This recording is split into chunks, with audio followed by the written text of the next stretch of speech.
a relationship between y and x, which statement is true?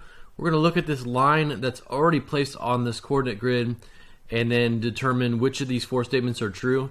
So first thing we want to look at on this graph is you always want to check and see, is it a proportional line? Because we know that proportional lines pass through the origin, and in this case it doesn't. So we know that this line doesn't pass through 0, 0, so it cannot be a proportional relationship. So if we look at C and D, C says the graph shows a proportional relationship, and D says the graph shows a proportional relationship. Well, we know that it doesn't pass through the origin, so it cannot be a proportional relationship. So C and D do not work.